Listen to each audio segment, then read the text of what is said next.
the church newsroom can drag out a direct quote from President Nelson if he's talking about, what he learned in his worldwide trip around the world and blessing the saints when he went and handed pictures of himself out to members in Africa. And they have that on film. It's a big thing. You're so kind to invite us into your home.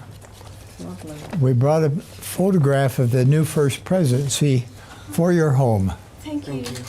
But they can't manage to get the prophet himself to come out and give a quote. We have quotes from low-level PR people who say, oh yeah, the church has disavowed it, but we don't have the men themselves. The closest that we've gotten now that I can see, and maybe you guys can correct me, is at the NAACP meeting that happened just this past weekend on Martin Luther King Jr. Day, where there was a luncheon and Apostle Stevenson addressed them.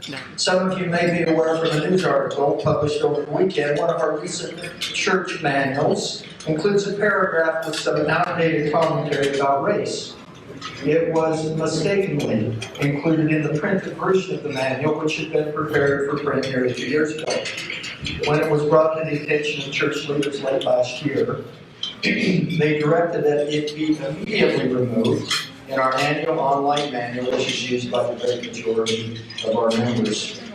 We have also directed that any future printed manuals that will reflect this change.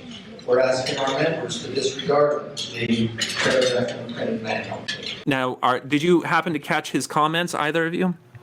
Yes. What is your take? What is your take on his statement and his comments there? Well, I think I spoke to that earlier when I said you want to ask the members to just ignore that portion of the manual. I mean, yeah. Anybody who I'm sitting up here laughing at anyone who actually accepted that as okay. I was actually shocked that nobody stood up and said, "Are you absolutely kidding me? Are you kidding me?" And so the thing is that when somebody is truly sorry, they actually take action.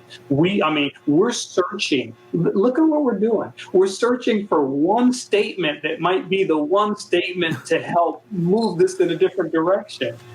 As Darren was saying, no, you have to do this in every meeting. You've got to make sure it's in every aspect of everything you do, or there's no way you're going to overtake the tide of false doctrine that has been set in place and pushed down this river for 30, 40, 50, 60 years, at least, forgive me, for 126, 130 plus years, century and a half.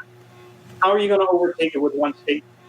It's absolutely ridiculous. And so that in itself should convince anybody that they really have absolutely no clue, no desire to clear this up, because they know how to do it. They do it with other things. They just won't do it with this.